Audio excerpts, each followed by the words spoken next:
بسم اللہ الرحمن الرحیم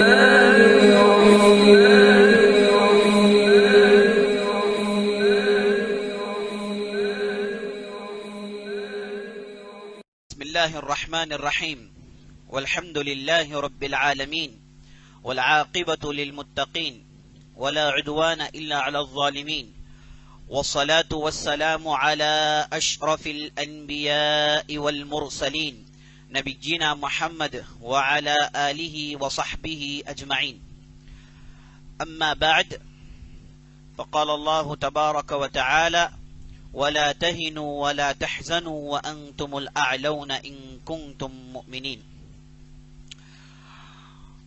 تمام قسم کی تعریفیں، وہ بڑائی، وہ کبریائی، وہ بزرگی، وہ عظمت و مجد اللہ رب العزت کے لیے ہے، جو ہمارا حقیقی مالک ہے، حقیقی خالق ہے، حقیقی مدبر ہے۔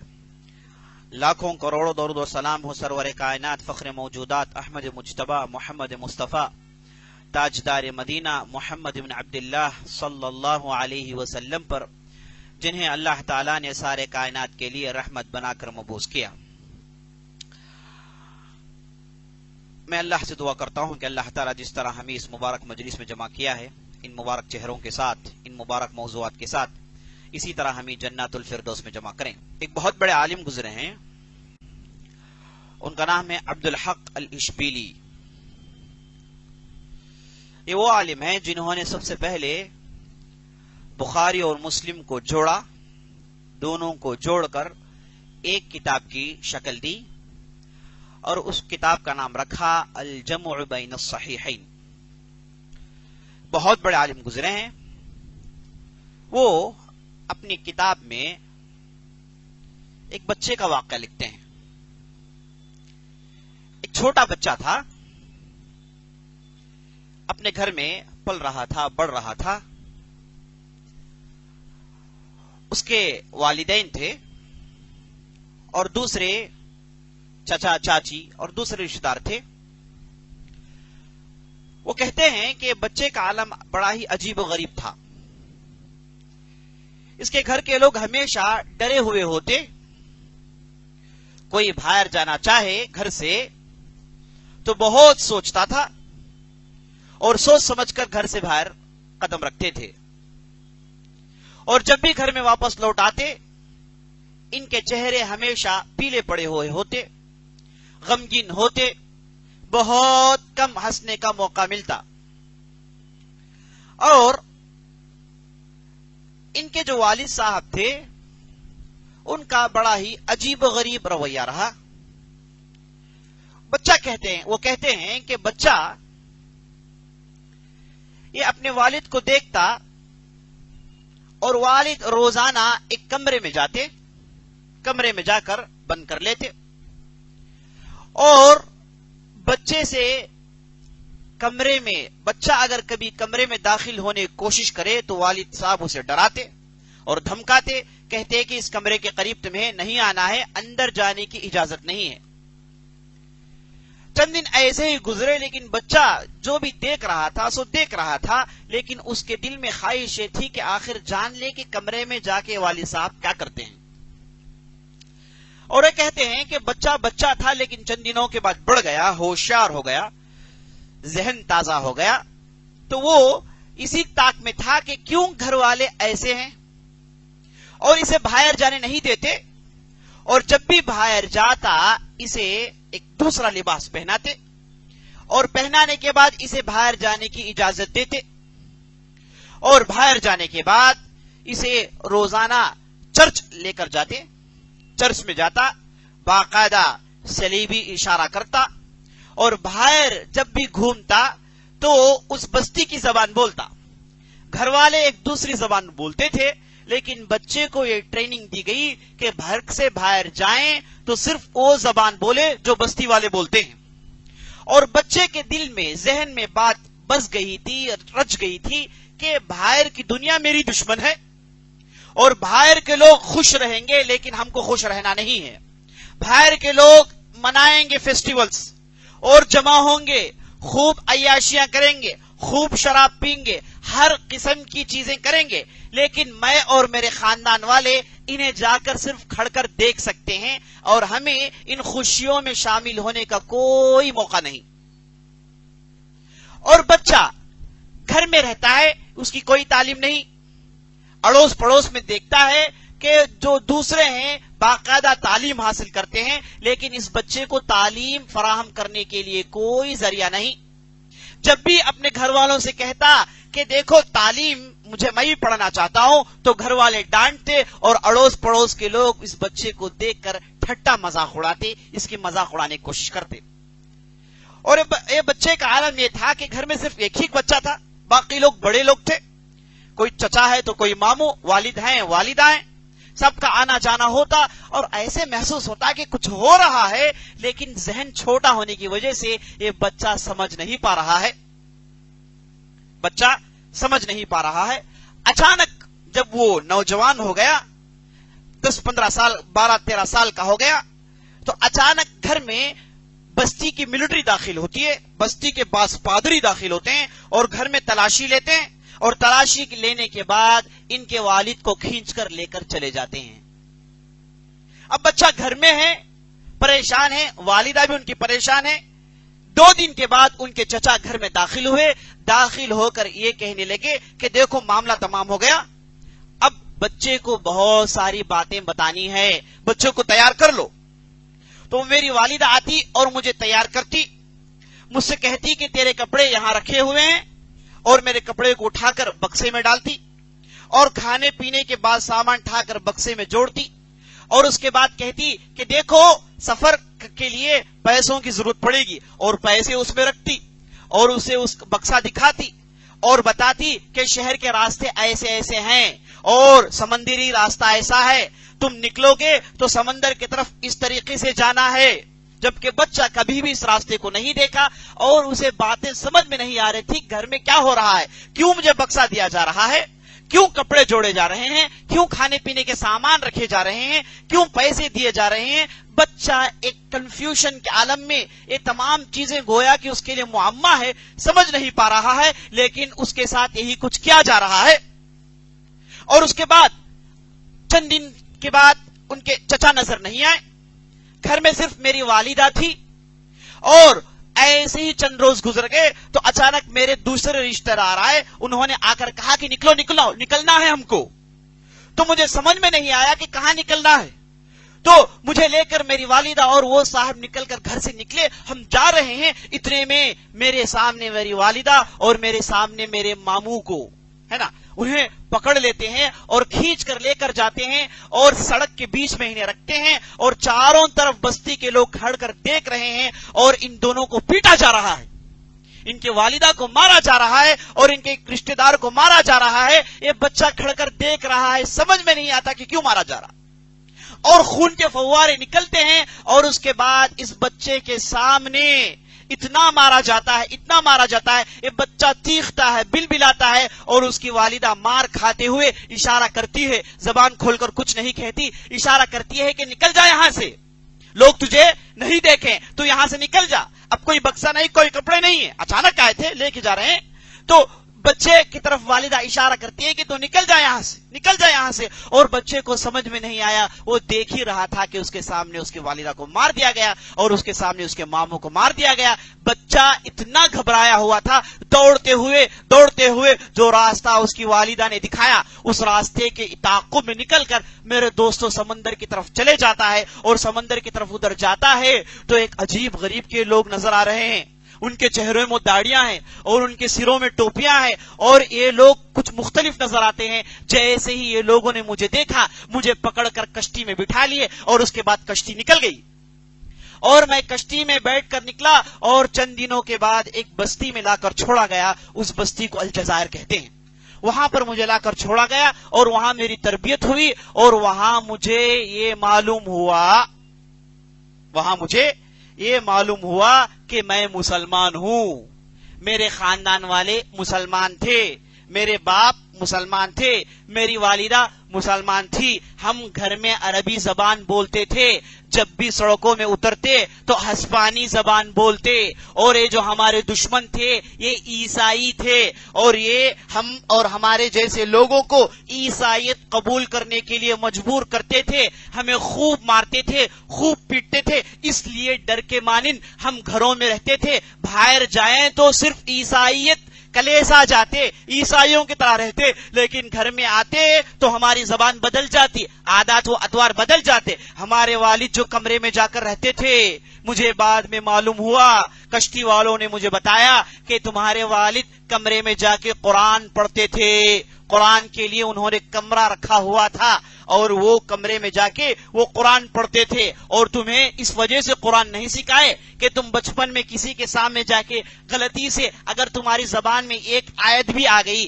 آیت کا ایک ٹکڑا بھی آ گیا تو تیری زندگی باقی نہیں رہ سکتی تھی، اس لیے تجھے قرآن سے روکا جاتا تھا اور تجھے نماز نہیں پڑھاتے تھے، کیوں تو بچہ تھا، کہیں باہر جا کے غلطی سے بھی نماز کا ذکر نہ کر دے، اور تجھے باقاعدہ بستی کی زبان سکھائی گئی اور بستی میں تجھے بھیجا جاتا تھا، تو آتا جاتا تھا، اور والدین یہ چاہتے تھے کہ اسی طریقے سے تیری زندگی گزر جائے، باہر جائے تو ہسپانی بولے، گھر میں آئے تو عربی بولے، یہ دو ماحول سے تو سٹ ہو جائے، یہ دو ماحول اپنا لے، اس لیے تجھے ایسے رکھا گیا۔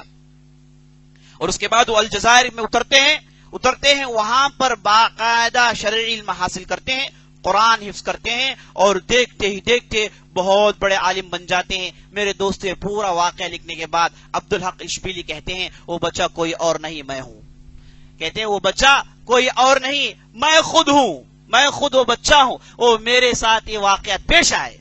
میرے دوستو یہ اندلس کی زمین تھی، یہ اسپین تھا، جب مسلمان آخری دور میں آ گئے، جب مسلمان ان کی طاقت اندلس میں ختم ہو گئی، تو وہاں کے ظالموں نے ایسے ایسے مصائب و آلام کے پہاڑ توڑے کہ میرے دوستو بیان سے باہر، اور اتنی بڑی تعداد ہے، تقریباً 8 لاکھ کی تعداد ہے، بہت بڑی تعداد ہے اس زمانے کے اعتبار سے، اتنے زیادہ مسلمان ہیں، اور سب کے ساتھ یہ سلوک کیا جاتا ہے، سب اپنے گھر میں ڈر کر رہتے ہیں، اور جب بھی کہیں پر بھی لفظ اسلام، اگر عربی لفظ، نماز کی بات، اگر اللہ کا لفظ، اللہ کے رسول کا لفظ اگر کسی کی زبان سے نکل جاتا، اس کی زبان کو کھینچ کر زمین میں رکھ کر میخ مار دیتے۔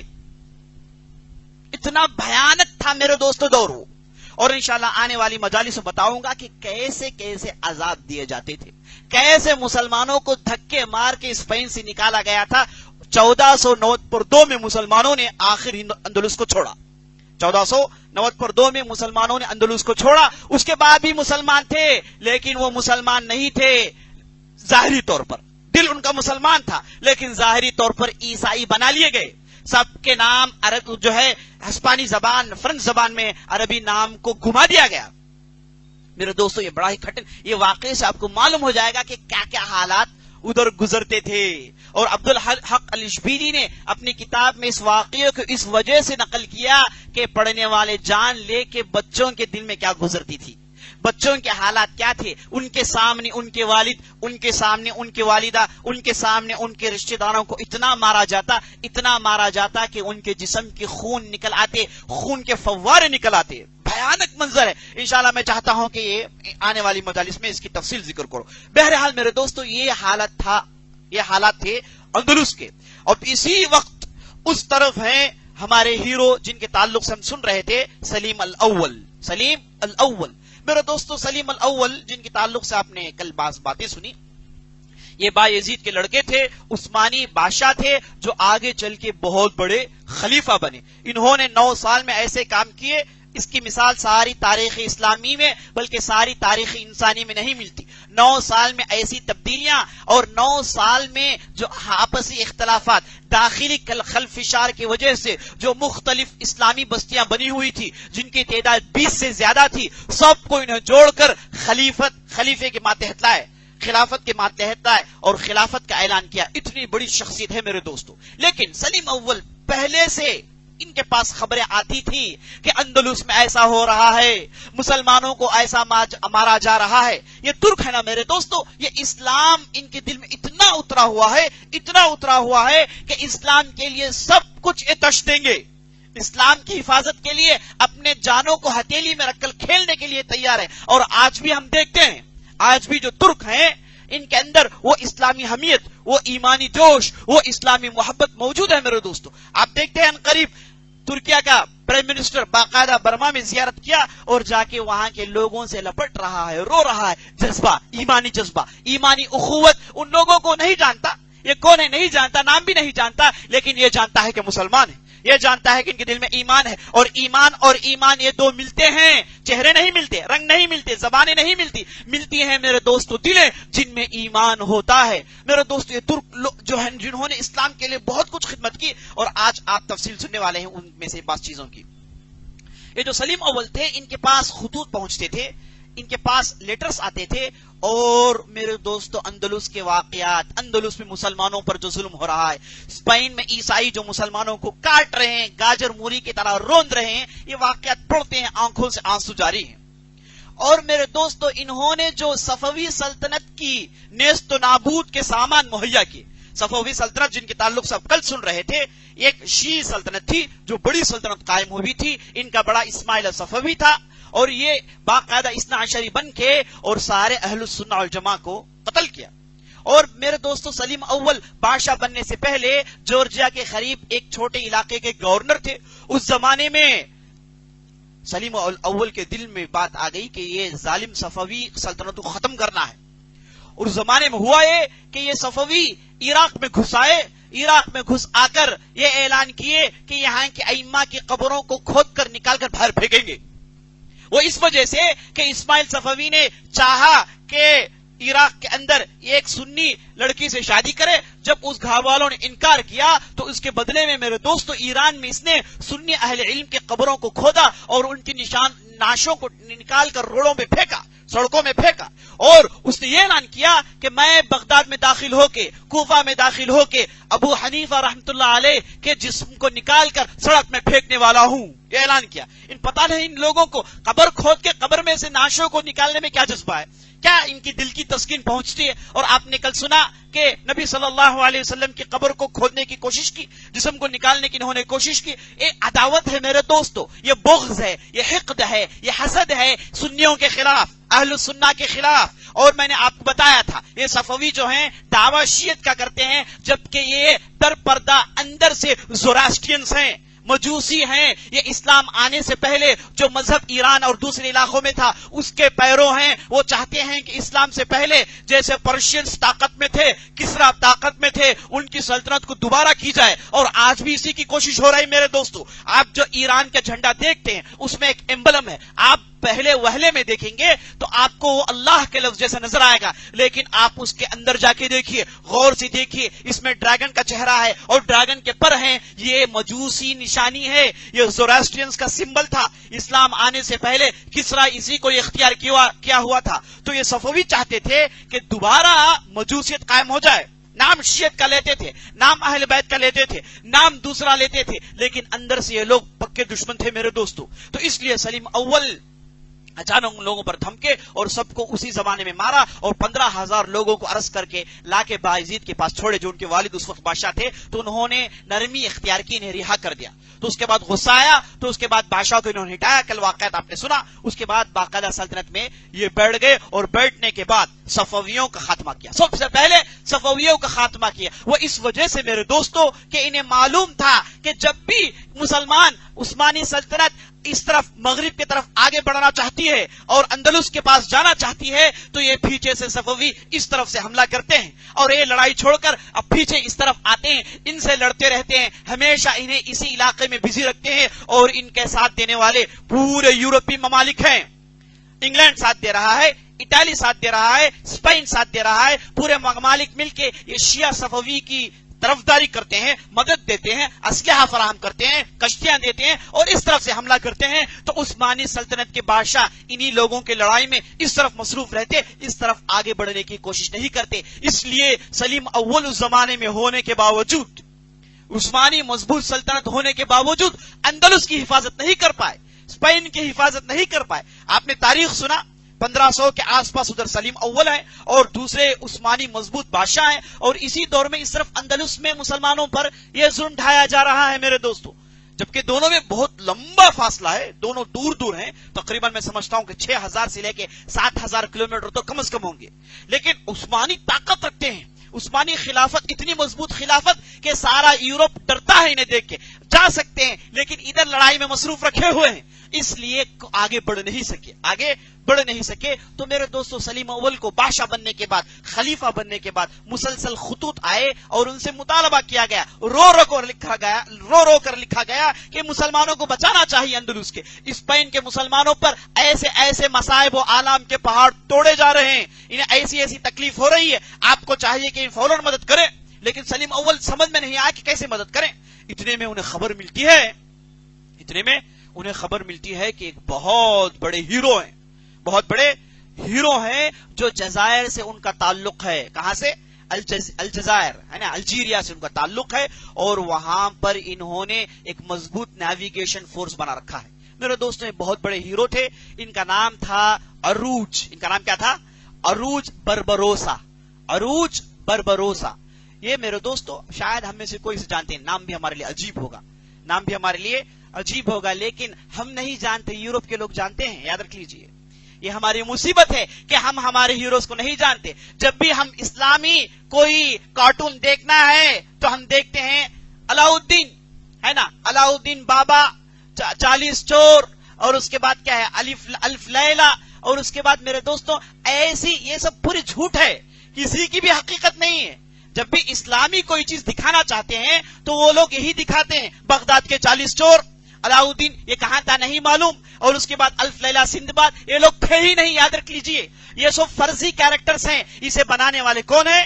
یہی یورپ کی ذہنیت رکھنے والے۔ اور ہمارے حقیقی ہیروز، ہمارے حقیقی لوگ جنہوں نے واقعی ساری دنیا کو بتایا کہ ایسے ہی بڑے لوگ ہوتے ہیں، ایسے ہی ہیروزم ہوتی ہے، جن کے نام چھپائے جاتے ہیں۔ میرے دوستو، یہ آپ نہ سمجھیے کہ مسلمانوں نے بھلا دیا، نہیں، ہمیں بھلایا گیا، کتابوں میں باتیں ہیں لیکن عوام نہیں جانتی، اور ہمارے ذہن میں ہیروز کون ہیں؟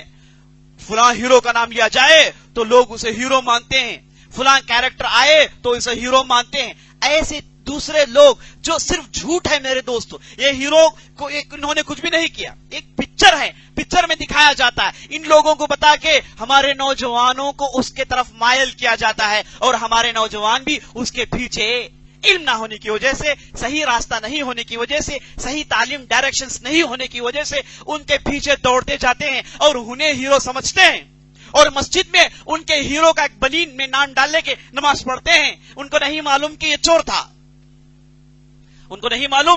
چور تھا، ڈائی ہارڈ ہے نا، اور اس کے بعد جو ہے فلاں بادشاہ کا نام، یہ سب میرے دوستو اسلام کے دشمن تھے۔ دیکھیے کہ کیسے ہمیں بیوقوف بنا رہے ہیں، وہ بنا کے بھیجتے ہیں اور آپ اسے پہن کے مسجد میں جا کے نماز پڑھ رہے ہیں۔ تو تصور کیجئے، آدمی سوچنے کا موقع ہے، آدمی سوچتا ہے کہ کیوں ایسا ہوا، جبکہ ہماری تاریخ، ہمارے ابطال، ہمارے ہیروز، ہمارے شہدائی، اسلام کے لیے مر مٹنے والے، جنہوں نے ساری دنیا کے لیے انسانیت دکھائی، یہ لوگ کہاں گئے؟ کیوں نہیں معلوم؟ کیوں ہم نے اب تک عروج بربروسا کا نام نہیں سنا، ہم نے خطابی کا نام نہیں سنا، ہم نے سلیم اول کو نہیں جانتے، ہم اس کے بعد آنے والے بہت سارے لوگوں کو نہیں جانتے؟ کیوں؟ وجہ کیا یہ تاریخ ہمارے پاس نہیں ہے، کتابوں میں چھپ نہیں ہے، نہ موجود؟ کیوں نہیں معلوم ہم کو؟ وجہ اس کی کہ میرے دوستو، ہم کو یہ چیزوں میں بزی کرنے کے بجائے انہوں نے میڈیا لایا، انہوں نے پکچر فائنڈ آؤٹ کیے، سینما فائنڈ آؤٹ کیے، دوسرے مختلف کارٹونز فائنڈ آؤٹ کیے، ننھے بچے جو چھوٹے چھوٹے ہوتے ہیں بچپن میں ہی وہ یہ روپ ڈال دیتے ہیں کہ یہ یورپ کے ہیں، یہ انگلینڈ کا ہے، یہ امریکہ کا ہے، یہ فلاں ہیرو ہے، یہ ایسے ایسے کام کرتا ہے، اور ایک کارٹون میں ایسے ایسے کرشمے کر کے دکھاتا ہے۔ جھوٹ ہے، یہ پکڑتے، ہم بھی جانتے ہیں جھوٹ ہے، لیکن بچوں کے دلوں میں یہ بات اتر جاتی ہے، بچپن سے انہیں ہیرو مانتے ہیں اور تصور کرتے ہیں کہ بڑا بنوں گا تو ایسے ہی کروں گا، اس نے جو حرکت کی اور وہی حرکت میں کرنا چاہتا ہوں۔ اسی لیے دیوانگی دیکھیے کہ اگر یہ سارے سر کو جھنگور کی طرح بنا لے، ہمارے لوگ بھی جھنگور بننے کے لیے ٹکراتے نہیں، فوراً سر جھنگور کا بنا لیتے ہیں، ہے نا، ادھر سے کٹنگ ادھر سے کٹنگ، پورا۔ یہ وجہ کیا ہے، کیوں ایسے ہم کرتے ہیں؟ کیونکہ ہم انہیں بڑا مانتے ہیں، ہمارے دل کے گہرائی میں اگرچہ کہ مخالفت کرتے لیکن دل کے گہرائی میں یہ بات انہوں نے ڈال دی. کارٹونز کے ذریعے سے, سیریز کے ذریعے سے, پکچرز کے ذریعے سے, میڈیا کے ذریعے سے, نیوز پیپروں کے ذریعے سے, میگزینز کے ذریعے سے, قصوں کے ذریعے سے ہمارے دلوں میں بات کو اتار دی. اسے سمجھنا چاہیے, سمجھنے کا موقع اب ہے. سمجھ لو کہ یہ لوگ سب دھوکہ ہمیں دے رہے ہیں. مقصد صرف یہ ہے کہ ہم ہمارے ہیروز کو بھول جائیں, ہمارے بڑوں کو بھول جائیں. وجہ یہ, اگر ہم انہیں یاد رکھیں گے ان جیسا کریں گے, ہے نا. اگر کسی نے ہیرو مان لیا تو کرتا کیا ہے, اس جیسا کرنے کی کوشش کرتا ہے. گاڈ فادر مان لیتا ہے, مینٹر مان لیتا ہے, تو اسی کے پیچھے اسی کی طریقے پر چلتا ہے, اسی کی پیروی کرتا ہے تاکہ وہ مزہ اسے مل جائے. میرے دوستو, ایسے ہی ہمارے ذہنوں کو واش کیا گیا ہے, تاریخ کو چھپایا گیا ہے, ہمارے بڑے بڑے لوگوں کو چھپا دیا گیا, اور اس کے بعد انہوں نے فرضی کارٹونز لائے, فرضی ہیروز لائے اور ہمیں ان کا پاگل بنا دیا. ہوشیار ہونے کا وقت ہے, تاریخ پڑھنے کا وقت ہے. سلیبس میں ایسے لوگوں کو لایا جائے جن کے پاس سکولز ہیں, جو لوگ سکول کے ذمہ دار ہیں. انہیں چاہیے کہ سلیبس میں ایسے ہیروز جنہوں نے واقعی, یہ کارٹون نہیں ہے, یہ واقعی ہے, تاکہ پڑھیے آپ, ان کے پاس پوچھئے, ان کے پاس کتابیں ہیں, جا کر دیکھیے. بربروسا کے نام سے مستقل انہوں نے کتابیں لکھ رکھی ہیں.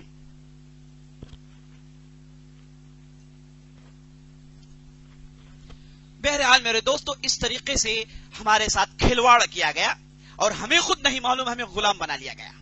احساس خود نہیں, ہمیں غلام انہوں نے بنا لیا. میرے دوستو, وقت آ گیا کہ اس غلامی کے رسیوں کو کاٹیں, اس غلامی سے باہر نکلیں اور حقیقت جاننے کی کوشش کریں. تو میں بتا رہا تھا میرے دوستو, بربروسا سلیم اول نے, ان کو خبر ملی کہ الجزائر میں ایک صاحب ہیں جن کا نام یعقوب, یہ الجزائر میں تھے, لیکن الجزائر کا جو اس وقت بادشاہ اور اس وقت جو بڑا آدمی تھا, اس نے اسپین اور اٹالی کے بادشاہوں سے تعلقات قائم کر لی. کرنے کے بعد اس نے بغیر پبلک کو پوچھے اس نے جزائر کو ان کے حوالے کر دیا. یہ واقعات میں سنا رہا ہوں آپ کو, 1500, 1490, 1520 ایسے یہ دور کے واقعات آپ کو سنا رہا ہوں. یعنی ہجری کے اعتبار سے آپ دیکھنے جائیں گے تو تقریباً آپ کو میرے دوستو 900 ہجری کے آس پاس کے واقعات, 900 ہجری کے آس پاس کے واقعات ہیں. ہم کون سے ہجری میں ہیں, 1430 پر 6 ہجری میں, یعنی آج سے تقریباً سمجھیے کہ 500 سال پرانے واقعات. تو بہرحال میرے دوستو, یہ جو یعقوب تھے, ان کی حکومت کے کرنے والوں نے, ان کے بادشاہ نے بغیر اجازت کے لیے اسپین اور اٹلی کو ان کی بستی دے دی اور وہ آگے بڑھ گئے. تو وہاں بستی میں رہنے والے بعض لوگوں نے اسے نہیں مانا, بولے کہ کیسے, اسلامی مملکت ہے, ہم مسلمان ہیں اور عیسائی سلیبیوں کے پیچھے چلے, ممکن نہیں. انہوں نے مخالفت کی اور انہوں نے بستی چھوڑ دی, اور ایک گروپ نکل کے آگے جا کے روڈز نامی ایک آئیلینڈ ہے, روڈز نامی آئیلینڈ ہے, ادھر جا کے اتر گئے. میرے دوستو, آپ جائیے, جا کے میڈیٹرین سی کا میپ دیکھیے. میڈیٹرین سی ہے نا, جسے عربی میں البحر المتوسط کہتے ہیں, یہ بڑا ہی اہم علاقہ ہے, ساری دنیا کے لیے بڑا ہی اہم علاقہ ہے. اس کے اوپر اسپین ہے, نیچے نارتھ افریقہ ہے, اور یہ ایسا سمندر ہے جو پورے اسلامی مملکت کو ٹچ کرتا ہے. اور یہاں سے ریڈ سی نکل کے وہ بھی میڈیٹرین سی میں ختم ہوتی ہے, یعنی پورے عالم اسلامی اسی کے آس پاس گھومتا ہے. تو اسی لیے یہ علاقے ذہن میں رکھنا بہت ضروری ہے تاریخ سمجھنے کے لیے, ہے نا, تاریخ سمجھنے کے لیے. ابھی آنے والی مجالس میں بتاؤں گا کہ پورے میپس بنانے والے کون ہیں, ہم لوگ ہیں. ہم لوگوں نے میپ بنا کر دیا, اسے ان لوگوں نے ڈیولپ کر لیا, اس کے بعد ہمارے نام کو ڈیلیٹ کر دیا, بس کچھ بھی نہیں کیا. نام ہم نے بنا کے دیا, سب کچھ ہم سے لیتے ہیں, اور آخری میں ہمارا نام جو ہے ڈیلیٹ کر کے وہ اپنا نام ڈال لیتے ہیں, یا پھر ہمارے نام کو ایسا کرپٹ کرتے ہیں کہ ہم کو یہ احساس ہی نہیں ہوتا کہ یہ عربی نام ہے. ابن سینا ایک بہت بڑے ڈاکٹر گزرے, ہے نا, انہوں نے ایک کتاب لکھی جس کا نام الشفا, جو 12 والیومز میں ہے, 12 والیومز میں, یعنی شفا, شفا مطلب علاج. ڈاکٹری میں انہوں نے کتاب لکھی جو 12 والیومز میں. انہوں نے اور ایک کتاب لکھی جس کا نام القانون, القانون, کتاب کا نام القانون, یعنی زندگی کا قانون کیسے ہونا چاہیے, صحت مند رہنا چاہتے ہیں تو کیا کرنا ہے کیا نہیں کرنا ہے, ایک قانون کے نام سے کتاب لکھی. لیکن انہوں نے کرپٹ کیسے کیا میرے دوستو, القانون کو انہوں نے کینن بنا دیا. انہوں نے کہا کینن, بک کا نام کیا ہے, دا کینن, اصل میں کیا ہے وہ القانون ہے. اور اس کے ابن سینا کو انہوں نے کیا بنایا, اویسنا, اویسنا بنا دیا اور ہم کو نہیں معلوم. اور ہمارے لوگ بھی پڑھتے ہیں اویسنا کو اور سمجھتے ہیں کہ کوئی گریس کا یا پھر کوئی اٹلی کا یا پھر کوئی جو ہے سوئٹزرلینڈ کے کوئی قریے میں پیدا ہوا اور آگے چل کے اس نے یونانی تہذیب پڑھ کے اور عقل مند ہو گیا. نہیں, یہ قرآن حدیث کے ماہر تھے, تفسیریں جانتے تھے, حدیث کے ماہر تھے. اور میرے دوستو ہمارے پورے اہل علم آنے والے مجالس میں دیکھیں گے ان کی پرورش کتاب و سنت پر ہوتی, اور جس کی پرورش کتاب و سنت پر ہو وہ انتہائی ذہین ہوتا ہے, انتہائی ذہین اور ہوشیار ہوتا ہے, اور وہ ڈیولپمنٹ اور وہ اکتشافات, ڈسکوریز, انوینشنز پہ قادر ہوتا ہے. وہ ایسا ہی آدمی انوینشنز کر سکتا ہے. بہرحال میرے دوستو, تو نام یہ لوگ بدلتے جاتے ہیں. تو میں یہ بتا رہا تھا کہ باقاعدہ سلیم اول نے یہ الجزیرہ میں جو تھے, جو آگے چل کے روڈز میں جا کے اتر گئے, روڈز ایک آئی لینڈ ہے, وہاں پر جا کے یہ اتر گئے تھے, اور اس آئی لینڈ میں باقاعدہ الجزائری پورے جمع ہوئے. وہاں پر یعقوب کے 4 بیٹے آئے, وہاں پر یعقوب کے 4 بیٹے. پہلے بیٹے کا نام عروج, دوسرے بیٹے کا نام, اصل میں نام ان کے دوسرے, پہلے بیٹے کا نام خضر بن یعقوب, دوسرے بیٹے کا نام خرسف, اور ایک بیٹے کا نام الیاس, اور چوتھے بیٹے کا نام نہیں معلوم. تو ان میں سے جو شروع کے 2 بیٹے ہیں, ایک کا نام خضر, دوسرے کا نام خرسف. خضر آگے چل کے میرے دوستوں عروج کے نام سے مشہور ہوئے, عروج کے نام سے مشہور ہوئے, اور دوسرے بھائی جن کا نام خرسف تھا, آگے چل کے پورے عالمی اسلامی نے انہیں خیر الدین کا نام دیا. کیا نام دیا؟ اتنا خیر کیا, اتنا اچھائی کیے کہ لوگوں نے ان کا ٹائٹل خیر الدین رکھ دیا.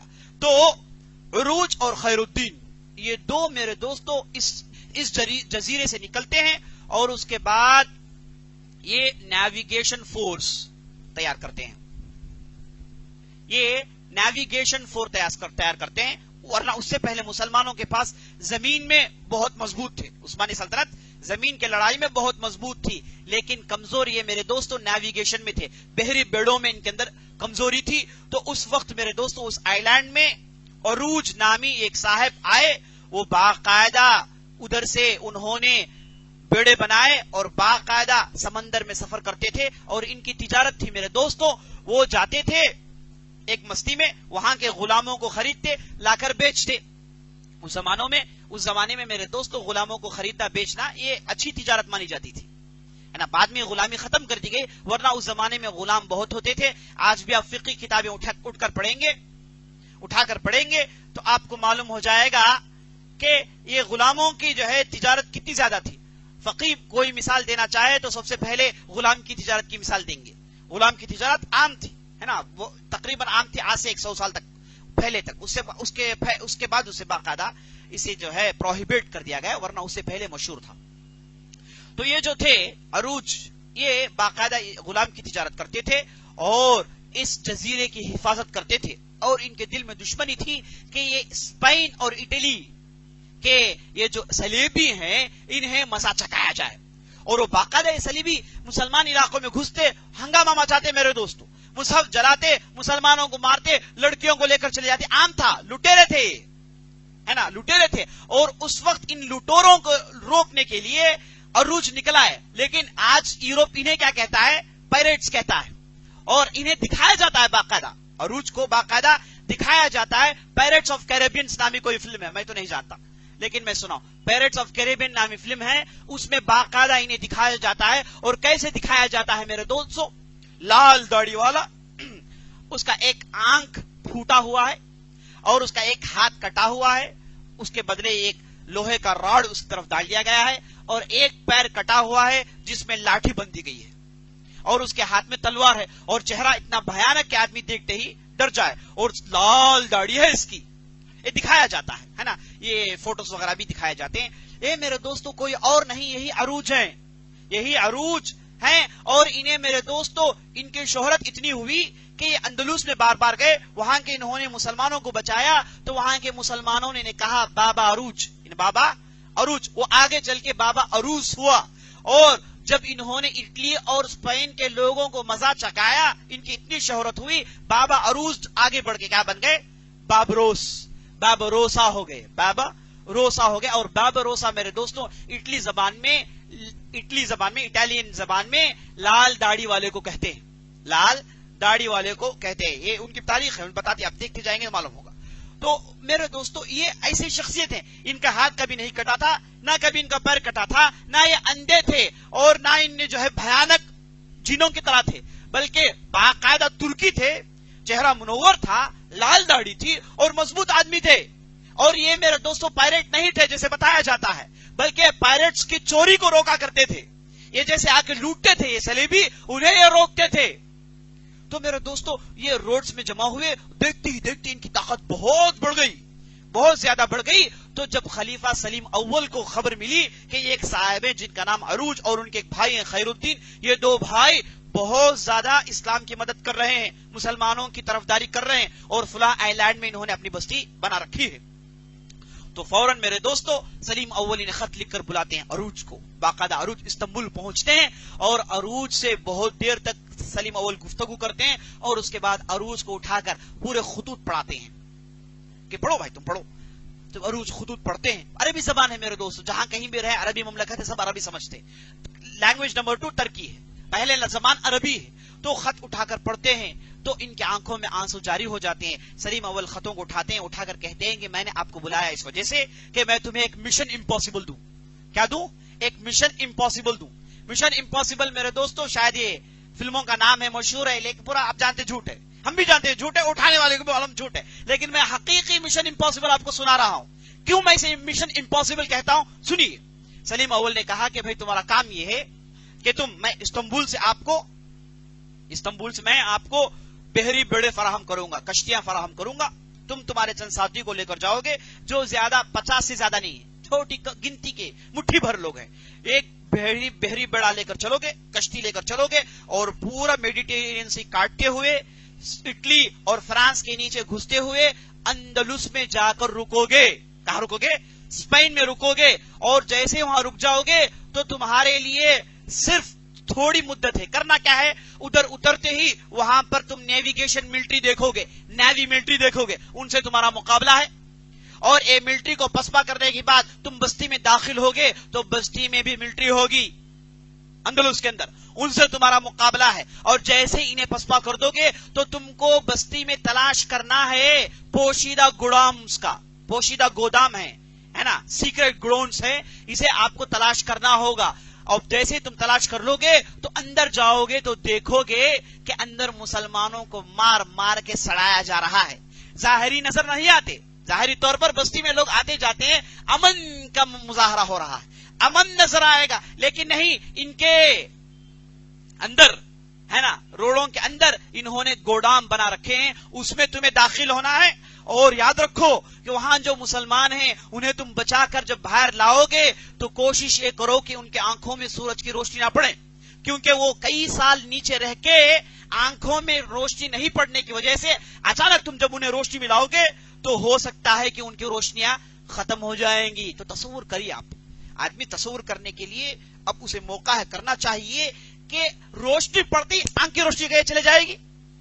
اور سلیم اول استنبول میں بیٹھ کے یہ خبر دے رہے ہیں کہ بھائی دیکھو ایسے ہو جائے گا ان کے ساتھ. کیونکہ میرے دوستو ایسا عذاب دیتے تھے کہ آدمی صرف اندھیری دیکھتا تھا، تاریکی دیکھتا تھا، بس اسے روشنی نظر نہیں آتی. وہ تھا بینائی کے ساتھ، لیکن وہ اپنے آپ کو نابینا سمجھتا تھا، اپنے آپ کو سمجھتا تھا کہ اس کی آنکھیں چلی گئی ہیں. اس ڈھنگ سے اذیت ہوتی تھی میرے دوست، کئی لوگوں کو دیوانہ بنا دیا اذیت دے دے کے، اور جان سے مارتے نہیں تھے، ایسی اذیت دیتے کہ میرے دوستو آدمی پڑھتے ہی اس کے آنکھوں میں آنسو نہیں بلکہ خون آئے گا، ایسی اذیت دیتے تھے.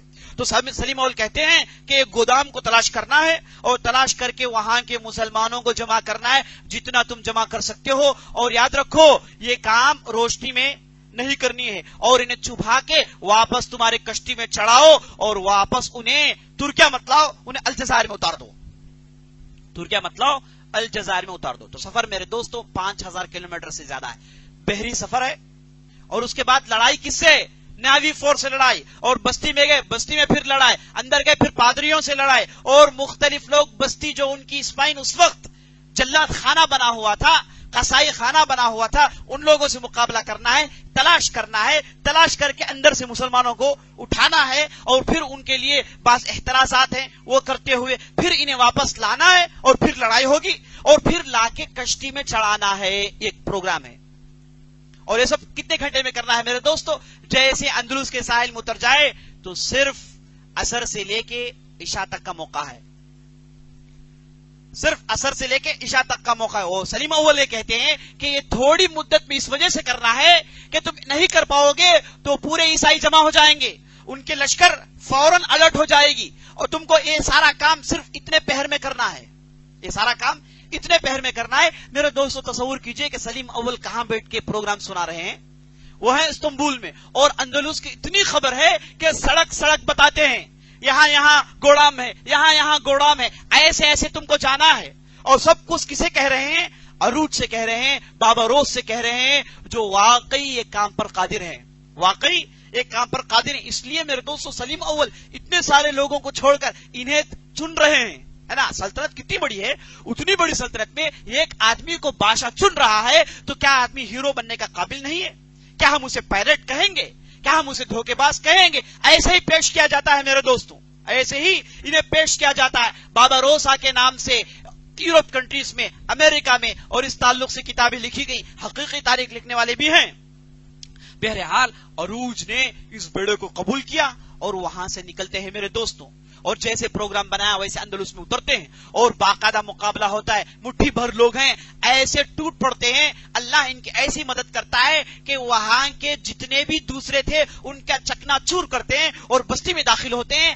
آندھی کی تیزی ہے اور تیزی سے گودام تلاش کرتے ہیں، اور اس کے بعد بیچارے مسلمانوں کو دیکھتے ہیں تو ان کے آنسوں میں آنسو زاروں قطار نکلنے لگتے ہیں میرے دوستو. لیکن رونے کا وقت نہیں ہے، اب انہیں بچانا ہے. کسی کو نکالتے ہیں شکنجوں سے، کسی کو نکالتے ہیں صدیوں سے پانی میں پڑا ہوا ہے، کسی کو کہاں سے نکالتے ہیں، ادھر سے نکالتے ہیں، بکسوں سے نکالتے ہیں، ڈبوں سے نکالتے ہیں، جیسے چوزوں کو رکھا جاتا ہے. مردے کے ڈبے میں کئی لوگ پڑ رہے تھے، انہیں اٹھا کر دیکھا گیا تو اندر زندے ہیں، انہیں اٹھا کر ایسی حالت میں لے کر نکلتے ہیں میرے دوستو. کتنے لوگوں کو بچاتے ہیں؟ 50 لوگ کتنے لوگوں کو بچا سکتے ہیں؟ 10,000 لوگوں کو بچاتے ہیں، 10,000 لوگوں کو بچاتے ہیں. اسی لیے مشن امپاسبل ہے، اور ان کے لیے، عروج کے لیے مشن پاسبل ہے. عروج کے لیے یہ مشن پاسبل ہے میرے دوستو. اور 10,000 کی تعداد کو بچاتے ہیں، اور آندھی کی تیزی، اور انہیں لے کر ایسے کشتی میں ٹوٹ پڑتے ہیں اور وہاں سے نکل جاتے ہیں. جب نکل جاتے ہیں تو یہ پادری اٹھتے ہیں، بل بلاتے ہوئے دوڑ کر آتے ہیں، لیکن دیکھتے ہیں کہ بہت بڑی تعداد نکل گئی. اور اس کے بعد جب نکلتے ہیں، وہاں کے مسلمان جو کشتی میں چڑھ نہیں پاتے تھے ان سے کہا گیا کہ یاد رکھو ہم ایسے اچانک آئیں گے، پھر تیار رہنا، کسی کو مت بتاؤ، ایسے ہی تم تیار رہنا. میرے دوستو 10,000 کی تعداد کو الجزائر پہنچاتے ہیں، اور اسی طریقے سے چند مہینوں میں 70,000 کی تعداد کو میرے دوستو ان گوڑام سے بچاتے ہیں. عروج بربروسا یہی ہے. اور جب ان کو معلوم ہو گیا کہ ایک آدمی آتا ہے اچانک اتنی بڑی تعداد لے کے نکل جاتا ہے، تو پورے چاقو چوبند ہو گئے اور مقابلہ کرنے کی کوشش نہیں کر پا رہے ہیں. اس وقت میرے دوستو وہ اٹلی میں جو بیٹھا تھا ان کا سب سے بڑا پاپ، اس نے یہ اعلان کر دیا کہ ان سے لڑائی لڑنا واجب ہے. اب سب کو کیا دیا جائے گا؟ جو بھی لڑائیں گے سب کے غفران، جنت کی ٹکٹ سب کو دی جائے گی. پورے عیسائیوں کو جمع کیا جا رہا ہے، سب اب ٹوٹ پڑ رہے ہیں، سب اب ناوی میں چڑھ گئے، اب سب کشتیوں میں چڑھ گئے. اب مقابلہ میرے دوستو عروج سے ہو رہا ہے. اور اس وقت میرے دوستو عروج الجزائر کی ایک بستی جس کا نام تلسمان تھا، مشہور علماء یہاں سے نکلے، وہاں پر تھے، خفیہ تھے. لیکن جیسے ہم جانتے ہیں ہماری تاریخ کا کالا باپ منافقین نے خبر پہنچا دی کہ یہاں پر عروج ہیں، تو اچانک یہ آسمان بہت بڑی تعداد میں وہ چھوٹے سے بستی میں ٹوٹ پڑتے ہیں. اب عروج کے ساتھ صرف 200 لوگ ہیں، یہ لوگ آئے 5,000 کی تعداد میں. اب مقابلہ ہوا اور آخر کار انہوں نے عروج کو قتل کیا. لیکن مقابلہ کے بھاگنے کے لیے تیار نہیں تھے، ہے نا. مسلمان کا قانون کیا ہے؟ مسلمان کا قانون ٹیپو سلطان نے ایک مرتبہ سنایا. جب وہ آخری دن لڑنے کے لیے باہر نکلے انگریزوں کے ساتھ، ان کے لوگوں نے کہا کہ بھائی صلح کر لو، بات ختم ہو جائے گی، صلح کر لو، بات ختم ہو جائے گی. اب خاموخواہ اپنے جان کو چھوڑنے کے لیے کیوں تیار ہیں؟ تو ٹیپو سلطان نے کہا اے لوگوں یاد رکھ لو، شیر کا ایک دن گیدڑ کے 100 دن سے بہتر ہے.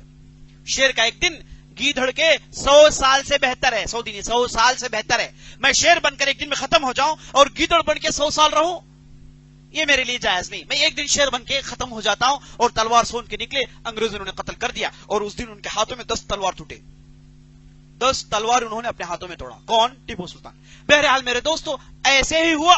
عروج پیچھے جانے کے لیے تیار نہیں تھے، مسلسل مقابلہ کیے اور ان ظالموں سے لڑتے رہے، یہاں تک کہ قتل کر دیے. لیکن قتل کرنے کے بعد یہ عیسائی صلیبی جن کے دل میں ولکنوں پھوٹ رہے تھے، ان کے سر کو لے کر جاتے ہیں، سر کو لے کر جاتے ہیں، اٹلی سے سر اوپر رکھ کے گھوم رہے ہیں، سب کو بتا رہے ہیں کہ عروج کو ہم نے مار دیا، کیونکہ یورپ میں یہ رائے پھیل گئی تھی کہ عروج کو مار نہیں سکتے، عروج کو مار نہیں سکتے، اور ان کی مائیں جب بھی بچوں کو ڈرانے کے لیے آتی ہیں کہتی ہیں کہ کھا لو ورنہ عروج آ جائے گا، کھا لو ورنہ بربروسا آ جائے گا۔ بربروسا گویا کہ ان کے لیے ایک چڑیل تھا میرے دوستو، اور بربروسا کا نام لیتے بڑے بڑے کے کلیجے کاپ جاتے، اس طریقے سے تھا، اور جہاں کہیں بھی کشتی دیکھتے، بہڑا دیکھتے، سب کہتے ہیں کہ بربروسا آ رہا ہے، سب کہتے ہیں بربروسا آتا ہے۔ اچانک ملٹری سو رہی تھی، اچانک کوئی کہتا ہے بربروسا کا نام، پورے الرٹ ہو کے اٹھ کے کھڑے ہو جاتے ہیں کہ کون آ گیا، کہیں تو نہیں آ گیا۔ تو ایسا تصور تھا میرے دوست، اتنا ڈرتے تھے، تو تصور کر سکتے آپ کہ کیسے انہوں نے اپنا داغ بٹھایا ہوگا، کیسے انہوں نے جو ہے داغ بیل ڈالی ہوگی، کیسے مشہور ہوئے ہوں گے، کیا کام تھا ان کا، پورا یورپ جانتا ہے انہیں۔ تو یہ جو ظالم تھے، انہیں ان کا سر تلوار میں رکھ کے سارا یورپ گھوم رہے ہیں، سب کو بتا رہے ہیں کہ دیکھو عروج کو ہم نے مار دیا، دیکھو عروج کو ہم نے مار دیا، اور آخرکار میرے دوستوں ان کے چہرے کو جلایا گیا اور ان کا کام ختم ہو گیا۔ لیکن دنیا میں انہوں نے سب کچھ کیا، لیکن ان کے لیے جنت تیار ہے، سر لے کے مٹی لے کے گھوم رہے ہیں، جبکہ صاحب کہاں پہنچ گئے، جنت پہنچ گئے۔ اور شہید کے لیے بدلہ کیا ہے میرے دوستوں، اس کا خون زمین میں گرنے سے پہلے جنت میں چلے جاتا ہے، اس کا خون زمین میں گرنے سے پہلے سیدھے جنت چلے جاتا ہے، اس کے لیے عذاب خبر نہیں، نہ منکر نکیر آئیں گے، اور جنت میں یہ پرندوں کے پیٹ میں بیٹھ کر گھوم رہے ہوں گے۔ شہیدوں کے لیے خاص خوبی ہے۔ تو میرے دوست عروج چلے گئے، ان کے چہروں کے ساتھ، ان کے چہرے کے ساتھ انہوں نے بدسلوکی کی، سو کی کوئی حرج نہیں، لیکن یورپ میرے دوستوں انہیں آج بھی یاد رکھتا ہے، آج بھی بربروسا ان کے لیے ایک نائٹ میئر ہے، ان کے لیے ایک برا خواب ہے۔ بہرحال عروج کو ختم کر دیا گیا، اب کون باقی ہے؟ عروج کو ختم کر دیا گیا، اور عروج کا مشن سب کچھ ان کے بھائی خیر الدین بربروسا سنتے، ان کی بھی لال داڑھی تھی، وہ بھی کم از کم ویسے ہی تھے۔ ان کو خبر ملتی ہے کہ ان لوگوں نے عروج کو مار دیا، تو باقاعدہ چونکہ وہ اچانک گئے تھے عروج، ان کے ساتھ صرف 200 لوگ تھے، ایک چھوٹی سی زیارت تھی، تو اچانک حملہ کر دیا، منافق نے خبر پہنچائی تو حملہ کر دیے تھے۔ اس کے بعد باقاعدہ غصے سے خیر الدین آتے ہیں، بربروسا سلیم اول سے ملاقات کرتے ہیں، سلیم اول انہیں بہت سارے کشتیاں دیتے ہیں، بہت سارے شپس دیتے ہیں، اور ان کی مدد کرتے ہیں، کہتے ہیں کہ جاؤ جا کر میڈیٹرین سی میں عثمانی سلطنت، اسلامی خلافت کی داغ بٹھا دو، جا کے بتا دو ان صلیبیوں کے ہم زمین میں تو تم ہار گئے، لیکن سمندر میں بھی تم ہار نہیں سکتے، یہ غازی تیرے پر اسرار بندے جنہیں تو نے بخشا ذوق خدائی، ان کی ٹھوکر سے 2 نیم ہوئے صحرا و دریا، سمٹ کر پہاڑ ان کے ہیبت سے رائی، جسے علامہ اقبال کہتے ہیں 2 ٹھوکر، صحرا اور دریا، ان کے لیے ایک ہی ہے، ٹھوکر ہے، ایک ٹھوکر مارتے ہیں تو صحرا فتح، اور ایک ٹھوکر مارتے ہیں تو سمندر فتح، ایسے تھے مسلمان۔ تو میرا دوستو گئے خیر الدین، باقاعدہ اسپانیہ اور اٹالی والوں نے سنا کہ خیر الدین بہت بڑا لشکر لے کر آتے ہیں، تو وہ دیکھتے ہی دیکھتے 70,000 کا ایک بہت بڑا لشکر تیار کرتے ہیں، 660 جہازیں، 660 بحری بیڑے لے کر اب وہ اتر آئے میرے دوستوں مسلمانوں سے لڑنے کے لیے۔ اب خیر الدین گئے، ان کے ساتھ صرف 20,000 لوگ ہیں، اور ان کے پاس صرف 150 کشتیاں ہیں۔ اصول ہم جانتے ہیں، پوری تاریخ پڑھتے ہوئے آ رہے ہیں، ہمیشہ مسلمان کم رہیں گے، اور کم تھے اس وقت۔ اور اس کے بعد میرے دوستو ان کے ساتھ ایک بہت بڑا کمانڈر آیا جس کا نام اینڈرے ڈوریا۔ اینڈرے ڈوریا یہ اٹلی سے آیا تھا اور بہت بڑا سپہ سالار تھا، اور یورپ اسے بہت بڑا آدمی سمجھتے تھے، لیکن یہ بہت بڑے آدمی کو چکنا چور کرنے والے خیر الدین انتظار میں تھے۔ اچانک لڑائی شروع ہوئی، اور میرے دوستو تاریخ میں اس لڑائی کو بیٹل آف پارسو کے نام سے مشہور ہے، اس علاقے کا نام پارسو تھا، اس نام سے مشہور ہے۔ یہ لڑائی ہوئی میرے دوستو 1540/6 میں، 1540/6 میں، ہم 2015 میں، تو 1540/6 میں لڑائی ہوئی، اور گھمسان کی لڑائی، ایسی لڑائی کے بیان سے باہر، اور مسلمانوں نے صرف 5 گھنٹے میں ان میں سے بہت کم لوگ واپس گئے، اور جتنے بھی کشتیاں لائے تھے بطور تحفہ مسلمان کو دے کے چلے گئے، مسلمانوں پورے کشتیاں لے لی اور انہیں بھگا دیے، اور بہت سارے لوگ قتل کر دیے گئے۔ بھیانک معاملہ تھا میرے دوستو یورپ کے لیے، انہیں خبر پہنچ رہی ہے کہ ہمارے لوگوں کو گاجر مولی کی طرح کاٹا جا رہا ہے، اور اسپین جب خبر پہنچتی، اور اسپین وہاں کے مسلمانوں پر ظلم کرتے، انہیں خوب مارتے، کہتے کہ تمہارے لوگ ہمارے لوگوں کو مار رہے ہیں اور ہم تم کو ماریں گے، لیکن ان بیوقوف کو نہیں معلوم کہ مسلمان کھلے میدان میں مار رہے ہیں، اور یہ ظالم کر کیا رہے ہیں، انہیں تہ خانے میں گڑون میں اور نیچے تہ خانوں میں ڈال کر مار رہے ہیں.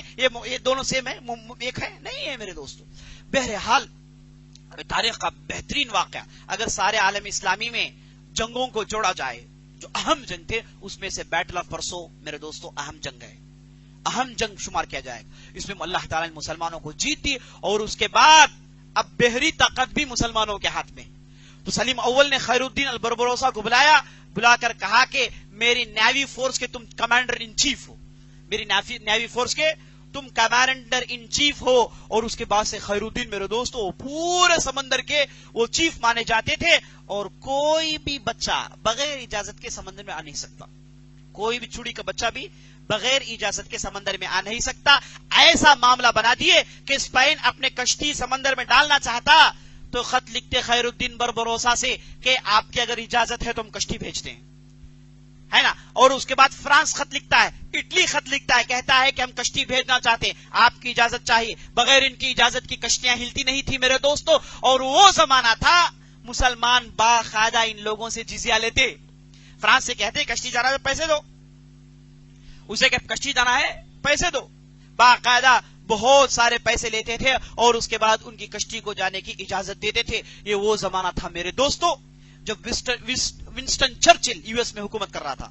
ونسٹن چرچل آپ جانتے ہیں, ہے نا, امریکن پریزیڈنٹ مشہور آدمی.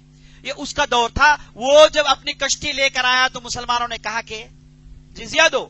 اور ونسٹن چرچل میرے دوستو اس نے تاریخ میں سب سے پہلی مرتبہ ایسے خط میں دستخط کیا جو عربی میں لکھا ہوا تھا, انگریزی میں نہیں. اور وہ خط میں لکھا گیا تھا کہ ونسٹن چرچل اور تیرے بستی اگر تو حفاظت چاہتا ہے تو باقاعدہ جزیہ بھیجتے رہنا چاہیے. اور جزیہ کون لیں گے؟ اس وقت سلیم اول ختم ہو چکے تھے. اس کے بعد ایک دوسرا بادشاہ آیا تھا, ان کے تعلق سے آنے والے مجالس میں آپ سنیں گے. تو باقاعدہ میرے دوستوں خط لکھا گیا اور اس میں ونسٹن چرچل نے خط سائن ڈالا. اور آج بھی یہ خط موجود ہے. امریکہ کے چہرے میں یہ کالا دھبا ہے, حالانکہ انہوں نے انگریزی میں سائن نہیں کیا, دوسری زبان میں سائن کیا, لیکن آج بھی یہ خط موجود ہے.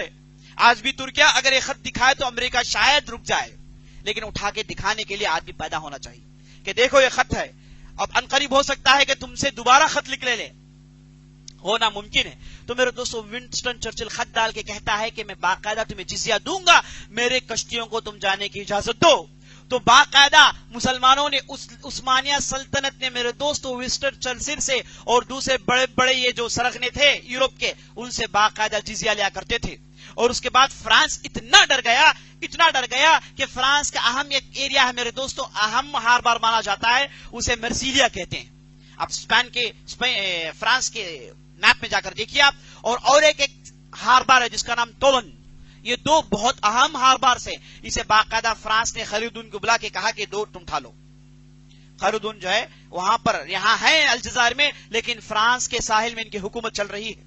تو اس طریقے سے میرے دوستو مسلمان بڑھ گئے اور اللہ نے انہیں طاقت دی. اور اس کے بعد خیر الدین بربروسا ایک مارکے میں اسی طریقے سے جھڑپوں میں وفات پا جاتے ہیں. تو یہ دو بھائی میرے دوستو جسے ہمیں ہمیشہ بھولنا نہیں چاہیے, ہمیشہ یاد رکھنا چاہیے. ایک کا نام عروج, دوسرے کا نام خیر الدین. ان دونوں کو بربروسا کہا جاتا ہے. اب یہ دونوں کی تاریخ لکھی گئی, دونوں کی تاریخ انگریزی میں موجود ہے, اٹلی میں موجود ہے, اسپینش زبان میں موجود ہے, لیکن ہم مسلمان اسے نہیں جانتے. وجہ اس کی کہ ہم کو بتایا ہی نہیں گیا. زندگی میں پہلی مرتبہ بربروسا کا نام سن رہے ہیں, زندگی میں پہلی مرتبہ عروج کا نام سنتے ہیں. لیکن یہ جو ترکی نئی سلطنت آئی ہے یہ اپنے ہیروز کو نہیں بھول رہی ہے میرے دوستوں, یہ اپنے ہیروز کو نہیں بھول رہی ہے. یہ جو نئی حکومت آئی ہے رجب طیب اردوغان جو وہاں کے پریزیڈنٹ ہیں, انہوں نے جو حکومت قائم کی رکھی ہے, یہ باقاعدہ ایسے محسوس ہوتا ہے کہ یہ اپنی تاریخ کو دوبارہ دہرانا چاہتے ہیں, اپنی تاریخ کو دوبارہ زندہ کرنا چاہتے ہیں. اس لیے جب بھی یہ کشتی بناتے, کشتی کا نام اپنے ہیرو میں سے ایک ہیرو کا نام رکھتے. ایک بیڑا بنایا, یہ بہت بڑا جو ہے بحری بیڑا بنایا جس میں تقریباً سمجھیے کہ 50,000 لوگ بیٹھ سکتے ہیں. بہت بڑا کشتی, بہت بڑی کشتی انہوں نے بنائی اور اس کا نام انہوں نے رکھا ٹی جی بربروسا, ٹی سی جی بربروسا. اور ایک کا نام رکھا ٹی سی جی خیر الدین بربروسا. ان کے نام سے آج بھی کشتیاں چل رہی ہیں, لیکن ہم نام پڑھتے ہیں لیکن اس کے پیچھے ہم کو تاریخ نہیں معلوم میرے دوستو. تو یہ تھے. اور اس کے بعد سلیم اول کی وفات ہو جاتی ہے. وہ مارکے میں تھے 9 سال, انہوں نے انہی کے زمانے میں باقاعدہ اندلس کے مسلمانوں کو بچایا گیا، لیکن کتنوں کو بچائیں گے میرے دوستوں؟ 8 لاکھ کی تعداد ہے، 8 لاکھ کی تعداد ہے۔ غرناطہ میں بعض ہیں، اور بعض ہیں اشبیلیا میں، اور بعض بارسلونا میں، بعض لزبن میں مسلمان ٹوٹے ہوئے ہیں۔ مسلمان کی جمعیت کو توڑ دیا گیا۔ مسلمان باقاعدہ جماعت تھے، لیکن مار کے ان کی جمعیت کو توڑ دیا گیا، اور بعض لوگ شمال میں بھاگے، بعض لوگ جنوب میں بھاگے، بعض شرق میں بھاگے، بعض غرب میں بھاگے۔ مسلمان تتر بتر ہو گئے، انہیں بیک وقت بچانا ممکن نہیں تھا، اور بہت سارے مسلمان اپنے آبائی وطن کو کیسے چھوڑ سکتے ہیں؟ معمولی چیز نہیں، آبائی وطن کو چھوڑنا معمولی چیز نہیں ہے، آدمی چھوڑ نہیں سکتا۔ جائے گا کہاں؟ کہاں رہے گا؟ یہاں ان کی دولت ہے، سلطنت ہے، ان کی جو ہے یہاں پر پراپرٹیز ہے، چھوڑ کر کہاں جائیں گے؟ اس لیے مسلمان چھوڑ کر نہیں گئے، اور جو لوگ چھوڑ کر نہیں گئے ان لوگوں نے بہت بڑی غلطی کی زندگی میں۔ ان کی زندگی کی بہت بڑی غلطی یہ تھی کہ کشتیاں آئی لیکن بیٹھے نہیں، یہ کہے کہ ہم ہمارے وطن میں رہیں گے، ہم عیسائیوں کے تحت رہیں گے، عیسائی ہمارے ساتھ ہو سکتا ہے ایک زمانے میں انصاف کریں، لیکن میرے دوستو انہوں نے کبھی بھی انصاف نہیں کیا، کبھی بھی انصاف نہیں کیا۔ 1950 1960 تک یہی ماجرا ہوتا رہا۔ اس کے بعد جب اسپین کمزور ہو گیا اور باقاعدہ وہاں کے نظام بدلا گیا، اس کے بعد مسلمان ادھر جا کے سیٹل ہوئے۔ ہم اس کی تاریخ بعد میں بتائیں گے آنے والے مجالس میں۔ تو میرے دوستوں، سلیم اول 9 سال کی یہ مضبوط حکومت قائم کرنے کے بعد، اندلس کے مسلمانوں کو بچانے کے بعد، شیعت کی طاقت کو توڑنے کے بعد وفات پا جاتے ہیں، وفات پا جاتے ہیں۔ نوجوان تھے، وفات پا جاتے ہیں، اور اس کے بعد ایک بہت بڑے بادشاہ آتے ہیں، اور ان کا نام ایک نبی کا نام تھا، اور وہ اپنے خط میں جب بھی دشمنوں کو خط لکھتے، خط کے ٹائٹل میں لکھتے انہو من سلیمان انہو بسم اللہ الرحمن الرحیم۔ قرآن کی آیت کی ٹکڑی اس میں لکھتے انہو من سلیمان انہو بسم اللہ الرحمن الرحیم، اور اس کے خط کے نیچے لکھتے میں ہوں ساری دنیا کا بادشاہ، میں ہوں سارے یورپ کا بادشاہ، میں قیصر ہوں، میں کسرا ہوں، میں خلیفہ ہوں، میں سلطان ہوں، میں سمندر میں میری حکومت ہے، میں جنگلوں میں میری حکومت ہے، میں صحرا میں حکومت کرتا ہوں، میں ساری دنیا کی بستی میں حکومت کرتا ہوں، سب سے بڑی سلطنت تاریخ میں اگر کسی نے قائم کی وہ میں ہوں۔ یہ انٹروڈکشن، یہ سب انٹروڈکشن ہے۔ یہ سب دینے کے بعد نیچے صرف ایک لائن میں حکم لکھتے کہ فلاں فلاں کام کرنا ہے، بس کام ہو جائے گا۔ اب جب بھی اٹھتے ایسے بادشاہ تھے کہ صرف اشارہ کرتے، بس اشارہ کرے 10-15 آدمی کے سر اڑ گئے، بس کبھی اسے پلٹ کے دیکھے تو ادھر ایک بستی فتح ہوگی جی، کبھی اٹھ کر چلے اس ڈھنگ سے اس طرف چلے تو ان کے ملٹری کو معلوم ہے کہ بادشاہ اس طرف اس ڈھنگ سے چلیں تو مانا فلاں بحری بیڑے کو بھیجنا ہے، فلاں علاقے میں باقاعدہ مسلمان جانا ہے، فلاں مسجد بننا ہے۔ میرے دوستو، ان کے تعلق سے ہم انشاءاللہ آنے والی مجلس میں دیکھیں گے۔ انہو من سلیمان انہو بسم اللہ الرحمن الرحیم، وصلی اللہ علی نبینا محمد وعلی آلہ وصحبہ اجمعین۔ ھذا باللہ توفیق۔